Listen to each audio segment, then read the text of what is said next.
നമ്മളൊന്നും പറഞ്ഞില്ല, വാക്കും ഭാഷയും ഒന്നുമില്ല. ഇത് തുറന്നു പ്രസംഗം ഇട്ടു, കാരണം വരാൻ താമസിച്ചു, അതുവരെ ഇരുന്ന് ഞാൻ 2 പാട്ടോട് ഇട്ട് കഴിഞ്ഞപ്പോഴത്തേക്ക് സിസ്റ്റർ ഉറങ്ങി. സ്തോത്രം. എന്ത് പോരാട്ടാന്നാ പറയുന്നത്? ഒരു പോരാട്ടവും ഇല്ല. അവരെ അങ്ങനെ പഠിപ്പിച്ചേക്കുന്ന അവരെ അത് പഠിപ്പിച്ചുകൊണ്ടിരിക്കുന്നത് എപ്പോഴും അവരുടെ കയ്യിലതുണ്ട്. അപ്പൊ അവരിങ്ങനെ പറഞ്ഞുകൊണ്ടിരിക്കും. നമുക്കെന്നാ ചെയ്യണം? ഹല്ലേലൂയ. അതുകൊണ്ട് നിങ്ങളുടെ വിശ്വാസം ഇത് അവിശ്വാസമാക്കാനല്ല ഞാൻ പറഞ്ഞത്. തിരുവചനം പറയുന്നു, ഒരു ബാധയും നിന്റെ കൂടാരത്തിന് എന്ത് ചെയ്യല, അടുക്കയില്ല. ഇത് വിറ്റ് കാശാക്കുന്ന ആളുകളുണ്ട്. ബാധയാണ്, പോരാട്ടമാണ്, അവർക്കത് ചെയ്താലേ പറ്റത്തുള്ളൂ. സ്തോത്രം. ഹല്ലേലൂയ. നീ ശരിയാണെങ്കിൽ ഒരു ബാധ എടുക്കുകയില്ല. നമ്മൾ ശരിയാണെങ്കിൽ നമ്മുടെ കൂടെ നമ്മുടെ കർത്താവ് ദൈവത്തെയാണ് നമ്മൾ വിശ്വസിക്കുന്നത്. പരിശുദ്ധാത്മാവ് ദിനംതോറും വഴി ഇതാന്ന് പറഞ്ഞ് നമ്മളെ നടത്തുന്നില്ലേ? ഹല്ലേലൂയ. ആ ഒരു ആറ്റിറ്റ്യൂഡോട് പറഞ്ഞു. അതുകൊണ്ട് എന്നോട് ദയവായിട്ട് ആരും പൗരോഹിത്യ പോരാട്ടമൊന്നും അമ്പലത്തിലെ പോരാട്ടമൊന്നും പറയരുത്. ഞാനത് വിശ്വസിക്കാത്ത ആളാണ്. എനിക്കതിനകത്ത് ഒട്ടും വിശ്വാസമില്ല. പൈശാചിക പ്രവർത്തനമുണ്ട്, ഞാൻ മനസ്സിലാക്കുന്നുണ്ട്, എല്ലാം ഉണ്ട്, ഈ കാര്യങ്ങളുണ്ട്, ഇല്ലെന്നല്ല പറഞ്ഞത്. സ്തോത്രം. ആ ഒരു ചിന്തയിൽ എന്തെങ്കിലും ഒരു പോരാട്ടം വന്നാൽ യേശുവിന്റെ നാമത്തിൽ ശാസിച്ച് അതിനെ ജയമെടുക്കണം. നീ അതിനകത്ത് ജയം പ്രാപിക്കുന്നില്ലെങ്കിൽ നിന്നെ തന്നെ ഒന്ന് പരിശോധിക്കണം. 2 കൈയും സ്വർഗത്തിലേക്ക് ഉയർത്തി ഒന്ന് വിലപിക്കണം. സ്തോത്രം. കർത്താവേ എന്ന് പറഞ്ഞ് നിലവിളിക്കണം. അപ്പോൾ നിന്റെ വിഷയത്തിന്മേൽ ദൈവം എന്ത് ചെയ്യുമെന്നറിയാമോ? പ്രവർത്തിപ്പാൻ ഇടയായി തീരും. സ്തോത്രം. ഹല്ലേലൂയ. താഴോട്ട് വന്നേ.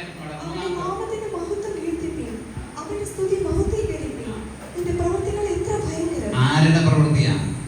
നമ്മുടെ ദൈവത്തിന്റെ പ്രവൃത്തി. നമ്മുടെ ദൈവത്തിന്റെ പ്രവൃത്തിയാ ഭയങ്കരം. അവന്റെ മുമ്പിൽ ആർക്ക് നിൽക്കാൻ കഴിയത്തില്ല. അവന്റെ മുമ്പിൽ ആർക്ക് നിൽക്കാൻ കഴിയത്തില്ല. ദൈവത്തിന്റെ മുമ്പിൽ ഒരു പ്രവൃത്തിക്കും ഒരു പരിപാടിക്ക് നിൽക്കാൻ കഴിയത്തില്ല. നമ്മുടെ ദൈവത്തെ ജയിക്കാൻ ഒരു മനുഷ്യർക്ക് കഴിയത്തില്ല. ഹല്ലേലൂയ. സ്തോത്രം. ഹല്ലേലൂയ.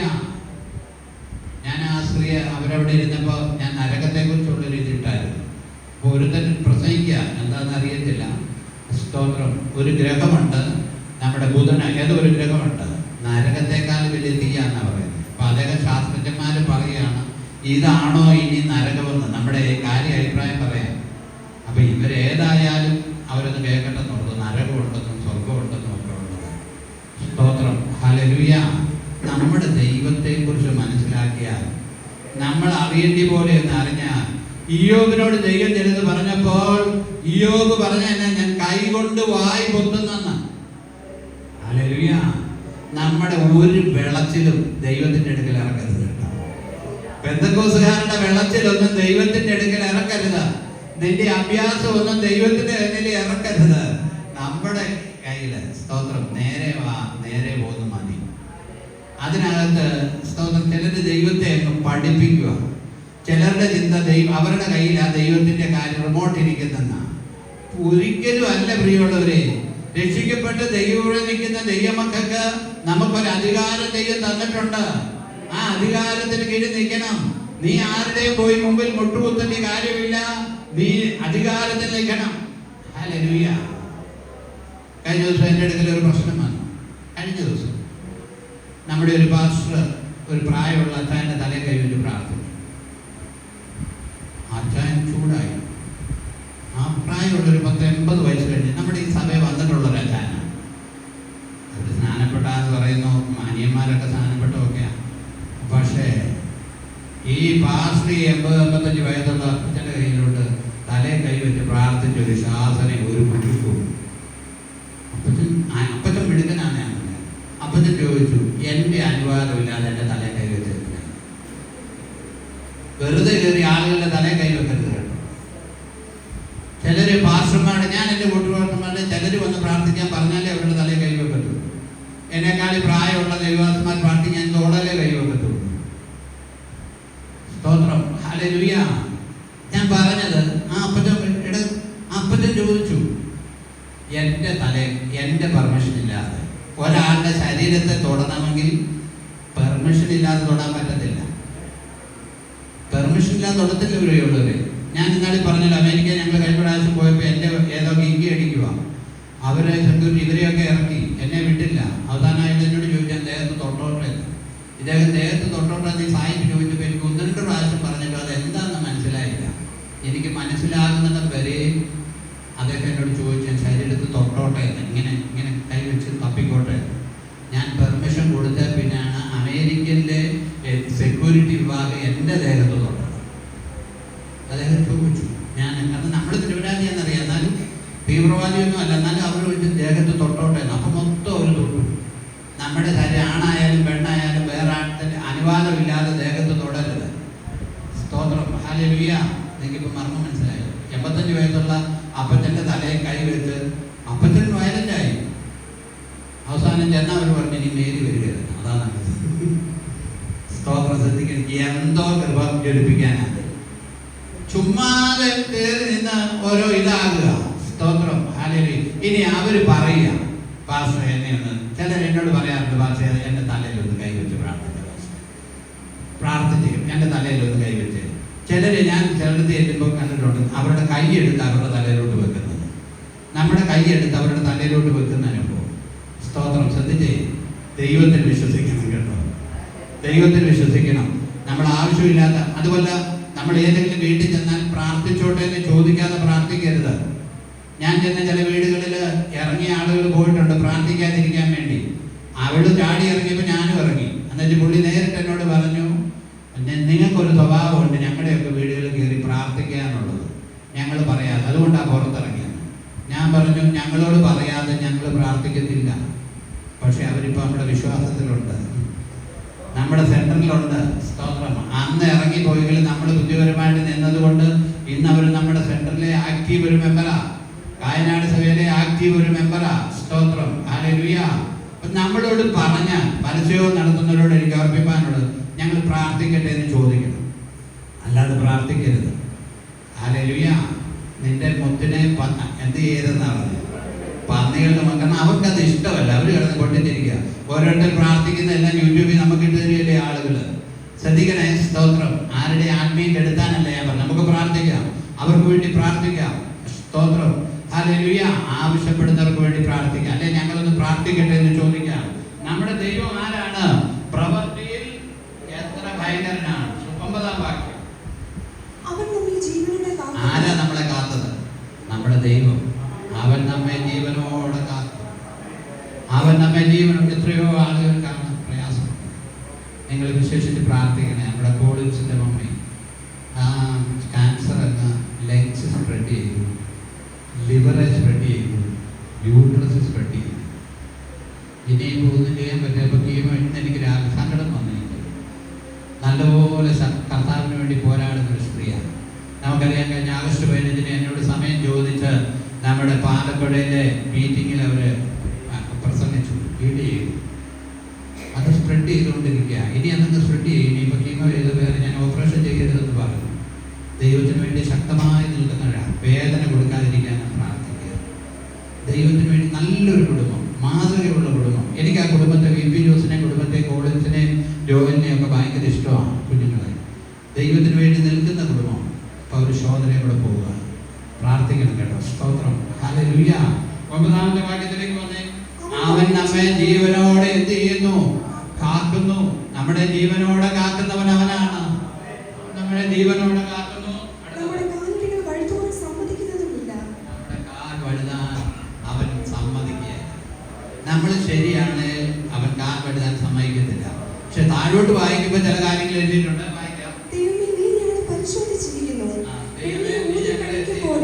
പരിശോധിച്ചിരിക്കുന്നു. പരിശോധിച്ചപ്പോൾ ശരിയല്ല. അന്നേരം താഴോട്ട് വായിച്ചേ. വെള്ളി ഊതി കഴിക്കുന്ന പോലെ നീ ഞങ്ങളെ ഊതി കഴിച്ചിരിക്കുന്നു. നീ എന്നാ വലയിൽ അകപ്പെടാൻ കാരണം? സംഗതി നമ്മുടെ പോക്ക് ശരിയല്ല, അതുകൊണ്ടാണ് വലയിൽ അകപ്പെട്ടത്. ഹല്ലേലൂയ. നമ്മൾ നമ്മുടെ കുഞ്ഞുങ്ങളെ വലയിൽ അകപ്പെടുത്താൻ ശ്രമിക്കുമോ? നമ്മുടെ കുഞ്ഞുങ്ങൾക്ക് വേണ്ടി നമ്മൾ എന്ത് കാര്യങ്ങളാണ് ചെയ്യുന്നത്? നമ്മുടെ കുഞ്ഞുങ്ങളെ ഇന്ന് രാവിലെ എൻ്റെ കൊച്ചുമക്കളെ അമ്മമാർ 2 പേരും കൂടെ ഭക്ഷണം കഴിപ്പിക്കുന്നുണ്ട്. എനിക്ക് സങ്കടം തോന്നി. നമ്മളങ്ങനെ കഴിപ്പിച്ചിട്ടില്ല. വേണം എന്തെന്ന് പോകാൻ പറയില്ല. അവർക്ക് ആർക്കും ഒരു കുഴപ്പമില്ല. അപ്പോൾ സ്തോത്രം.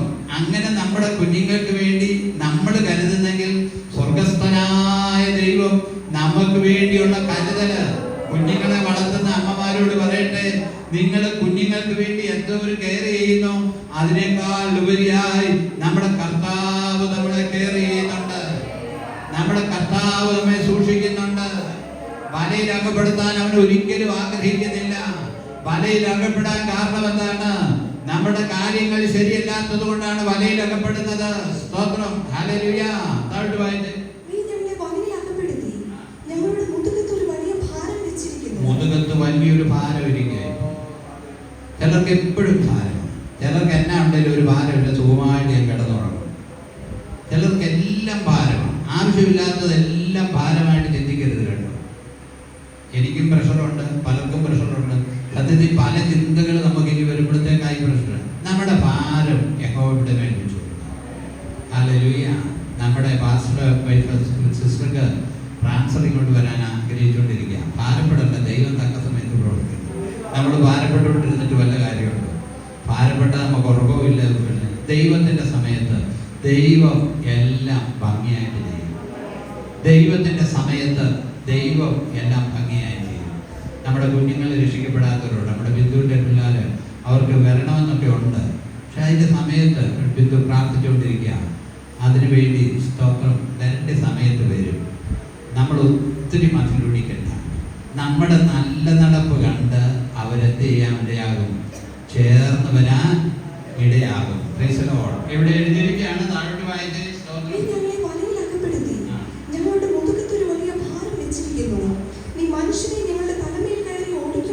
നീ മനുഷ്യനെ തങ്ങളുടെ തലമേ കയറി ഓടിക്കുമാറാകുന്നു.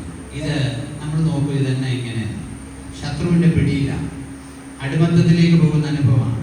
പഴയ കാലത്ത് ഈ കാര്യങ്ങൾ ഇങ്ങനെ മത്സരങ്ങൾ നടത്തും. ഗുസ്തി പരിപാടിയൊക്കെ നടത്തി കഴിയുമ്പോൾ അവരെ തോക്കുന്നവനെ നിലത്ത് കിടത്തിയിട്ട് എന്ത് ചെയ്യുന്നറിയോ? കുതിരയെ കെട്ടിയിട്ട് അവനെ ചവിട്ടും. കുതിരയെ കൊണ്ട് ചവിട്ടിക്കും. മത്സരങ്ങൾ നടക്കുമ്പോൾ തോക്കുന്നവൻ്റെ ശിക്ഷ അതാ. വലിയ ഞാൻ വായിച്ചിട്ടുണ്ട്. അവനെ എന്ത് ചെയ്യും? കുതിരയെ കെട്ടിയിട്ട് നിലത്ത് ചവിട്ടിയിട്ട് തോറ്റു കഴിയുമ്പോൾ മത്സരിക്കുന്ന വെച്ച് മത്സരിക്കുന്ന കുതിരയെ കൊണ്ട് ചവിട്ടിക്കും. ചിലപ്പോൾ ഈ ചവിട്ടിനിടെ കൊല്ലപ്പെടാൻ സാധ്യതയുണ്ട്.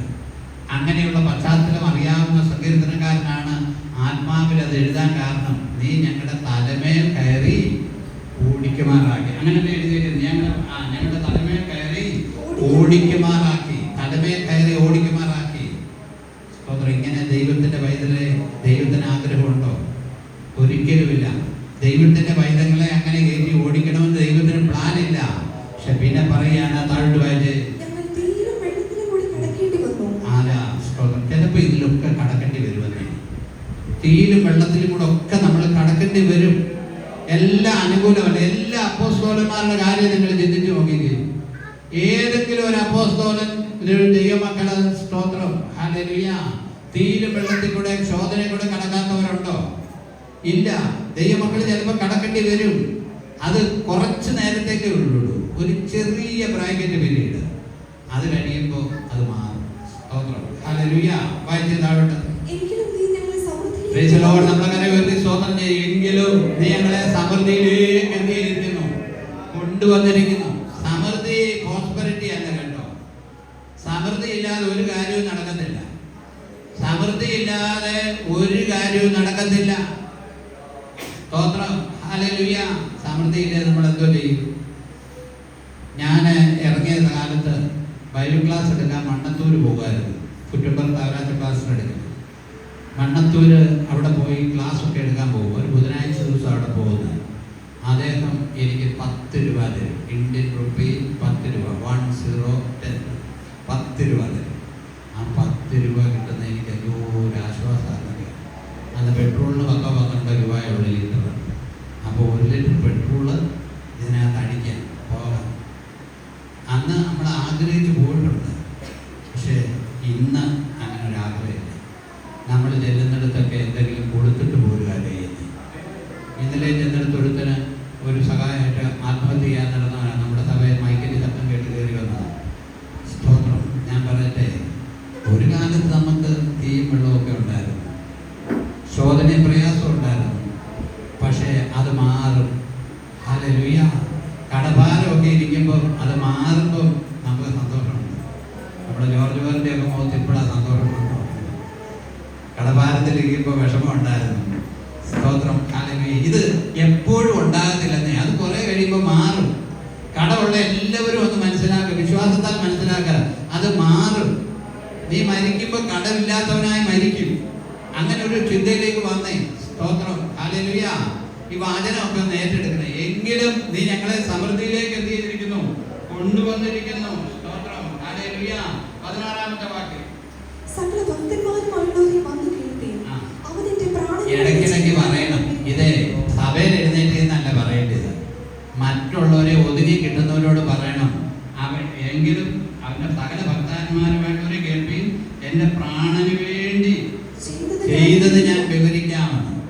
ദൈവം നമുക്ക് വേണ്ടി ചെയ്ത കാര്യം മറ്റുള്ളവരോടൊന്ന് വിവരിക്കണം. സഭയെ പറയരുത് കേട്ടോ. ചിലർക്ക് സഭയിൽ എഴുന്നേറ്റിരുന്ന് അവരുടെ ഉണ്ടായ കാര്യം, ഇവിടെ ആരുടെ ഒരു ചരിത്രവും കേൾക്കണ്ട. എല്ലാവരുടെയും ചരിത്രം എല്ലാവർക്കും അറിയാം. നിങ്ങളെക്കുറിച്ച് എല്ലാവരെയും കുറിച്ച് എല്ലാവർക്കും എന്താണെന്നറിയാം. പിന്നെ അത് എഴുന്നേറ്റ് കുറെ കള്ളസാക്ഷ്യം കൂടി ഇതിനകത്ത് മസാല എഴുതി പറയേണ്ട കാര്യമുണ്ട്. ഇവിടെ പറയേണ്ടത് സാക്ഷ്യം പറയുന്നതിനല്ലാണ്ട് ഞാൻ പറഞ്ഞത്. സ്തോത്രം. അല്ലെങ്കിൽ ചിലയിടത്ത് അതിന് സമയം കൊടുത്താൽ തികയാണ്. ഇതൊന്നും കേൾക്കേണ്ടത് ആർക്കും കേൾക്കാൻ താല്പര്യമില്ല. നമ്മുടെ ഒരു കാര്യവും പണ്ട് ഈ സഭായോഗങ്ങൾ ഒത്തിരി സമയം നീളുമ്പോൾ പാസ്റ്റർമാരുടെ ഒരു അടവായിരുന്നു. എല്ലാവരും ഒരുത്തം പോലും സാക്ഷ്യം പറയാതിരിക്കരുത്, എല്ലാവരും പറയണം. അപ്പോൾ ഓരോരുത്തരും 2 മിനിറ്റ് എടുത്താൽ തന്നെ എന്തൊരു ആകും? 1.5-2 മണിക്കൂർ അങ്ങ് പോയി. പിന്നെ 2 വാക്ക് പറഞ്ഞ് പ്രാർത്ഥിച്ച് ആശീർവാദം പറഞ്ഞ് സഭായോഗം നിർത്താം. അത് എന്നെപ്പോലുള്ള പാസ്റ്റർമാരുടെ തന്ത്രമായിരുന്നു. ഇവിടെ ഇതിനൊന്നും നേരമില്ല. പ്രസംഗിക്കാൻ സമയമുണ്ട്, എത്ര മണിക്കൂർ വേണേലും പ്രസംഗിക്കാം. പക്ഷെ നീ പറയേണ്ടത് ആരാടാന്നറിയാമോ? മറ്റുള്ളവരോട്. പുറത്ത് സഭായോഗത്തിൽ ചിലർക്ക് സാക്ഷ്യം പറയാൻ കൊടുക്കാത്തതുകൊണ്ട് വിഷമമുള്ളവരുണ്ട്. എന്നോട് ചോദിച്ചിട്ടുണ്ട്, ഞാൻ പറയണ്ട നമുക്കറിയാമെന്ന് പറഞ്ഞിട്ടുണ്ട്. ഇതൊന്നും എല്ലാവർക്കും അറിയാം, പിന്നെ എന്തിനാ കുറെ കൂടെ പറയേണ്ടത്? ഹല്ലേലൂയ. പ്രിയമുള്ളവരെ ശ്രദ്ധിച്ചേ. സ്തോത്രം. നീ എന്ത് ചെയ്യണം? മറ്റുള്ളവരോട് കർത്താവ് നിന്നെ രക്ഷിച്ച കാര്യം ആരോടെങ്കിലും പറഞ്ഞിട്ടുണ്ടോ? മറ്റുള്ളവരോട്, ജാതികളോട്, രക്ഷിക്കപ്പെടാത്തവരോട് നമ്മുടെ ദൈവം നമുക്ക് വേണ്ടി ചെയ്ത കാര്യങ്ങളൊന്ന് പറയണം. സ്തോത്രം. വേഗം താഴ്ത്തു വായിച്ചാൽ സാധിക്കും. ഞാൻ എന്റെ നാവ് കൊണ്ട് അവനെ നിലവിളിച്ചു, എന്റെ നാവിന്മേൽ അവന്റെ പുകഴ്ച ഉണ്ടായിരുന്നു. ഞാൻ എന്റെ ഈ ഒരൊറ്റ വാക്യം ശ്രദ്ധിക്കണേ. ഞാൻ എന്റെ ഹൃദയത്തിൽ അകൃത്യം കരുതിയിരുന്നെങ്കിൽ കർത്താവ് കേൾക്കയില്ലായിരുന്നു. അപ്പൊ ശ്രദ്ധിക്കണം, ഹൃദയത്തിൽ അകൃത്യം കരുതിയാൽ കർത്താവ് കേൾക്കത്തില്ല. ഹൃദയത്തിൽ അകൃത്യം കരുതിയാൽ കർത്താവ് കേൾക്കത്തില്ല. അതിന് വളരെ വ്യക്തമായ പരിശുദ്ധാത്മാവ് രേഖപ്പെടുത്തിയിരിക്കുക. അതുകൊണ്ട് നിർമ്മലതയോടെ, ഹല്ലേലൂയ, പ്രാർത്ഥിക്കുമ്പോൾ പോലും നമ്മൾ ചിലപ്പോൾ വ്യാജമായിട്ട് പ്രാർത്ഥിക്കും. ഹല്ലേലൂയ. വ്യാജമായിട്ട് പ്രാർത്ഥിക്കും. ഞാൻ പണ്ട് പറഞ്ഞിട്ടുണ്ട്, എന്നെ നിരന്തരം സന്ദർശിച്ചുകൊണ്ടിരുന്ന ഒരു ഉണ്ടായിരുന്നു. അദ്ദേഹം ചെയ്യുന്ന എന്നാന്ന് ചോദിച്ചാൽ ചിലപ്പോൾ 2-3 മാസം കഴിയുമ്പോഴാണ് ഇവിടെ വരുന്നത്. അപ്പോൾ അതൊക്കെ എഴുന്നേറ്റ് ഒരു പ്രാർത്ഥനയുണ്ട്. കർത്താവേ, ഞാൻ 3 മാസം കഴിഞ്ഞാണല്ലോ ഇവിടെ കർത്തദാസന്റെ വീട്ടിൽ വന്നത്. അത് കർത്താവ് കേൾക്കാനല്ല, ഞാൻ കേൾക്കാനാണ്. എന്ന് വെച്ചാൽ 3 മാസത്തെ പടി ഞാൻ കൊടുക്കാൻ വേണ്ടി. നിങ്ങൾക്ക് മനസ്സിലായോ? ഹല്ലേലൂയ. പ്രാർത്ഥനയെ പോലും കള്ളത്തരം. സ്തോത്രം. ഹല്ലേലൂയ. നിങ്ങൾക്ക് ഇഷ്ടപ്പെടുമെന്നില്ല. ഇതാ സത്യം. പ്രിയമുള്ളവരെ, നമ്മുടെ ഹൃദയത്തിൽ നമുക്ക് എന്തെങ്കിലും തിന്നാൻ ആഗ്രഹം ഉണ്ടെങ്കിൽ നമ്മൾ ഫ്രാങ്കായിട്ട് ദൈവത്തോടെ പ്രാർത്ഥിക്കും. കർത്താവ് ഇത് തിന്നാൻ കൊതിയാണെന്ന് പറഞ്ഞു. ഒരു കുഴപ്പമില്ലെന്നേ. നമ്മുടെ കർത്താവ് നമ്മെ സ്നേഹിക്കുന്നവനല്ലേ? ഹല്ലേലൂയ. സ്തോത്രം. ഹല്ലേലൂയ. നമ്മുടെ ലിബിന് നല്ല മാർക്കോടെ പാസ്സായിട്ടോ അവളുടെ മട്ടും ഭാവവും വർത്താനം കേട്ടപ്പോൾ ഞാൻ വിചാരിച്ചു ഒന്നും കിട്ടത്തില്ല. കാരണം എനിക്ക് പേടിയായിരുന്നു. കാരണം അവിടെ വർത്താനം കേട്ടിട്ട് ഏതായാലും നല്ല മാർക്ക് വേണ്ടി 2 ബാഗിലെ ലഡു മേടിച്ചിട്ട് വന്നേക്കുന്നത്. യോഗം കഴിഞ്ഞാൽ PAP കൊടുത്തേക്കണം കേട്ടോ. അവിടെ കൊണ്ടുവന്നേക്കുന്ന. സ്തോത്രം. ഹല്ലേലൂയ. കർത്താവ് നമ്മുടെ ഹൃദയത്തിൽ അകൃത്യം കരുതാതെ ഇരുന്നെങ്കിൽ, സ്തോത്രം, അകൃത്യം കരുതിയിരുന്നെങ്കിൽ എന്താ കേട്ടില്ല. അതുകൊണ്ട് പ്രിയമുള്ളവർ, നമ്മൾ നിർമ്മലതയോടെ ദൈവത്തെ സേവിക്കാൻ ദൈവമേ സഹായിക്കട്ടെ. സാക്ഷ്യങ്ങളുള്ള സമയമാണ്. കുഞ്ഞുങ്ങൾ സാക്ഷ്യം പറയും.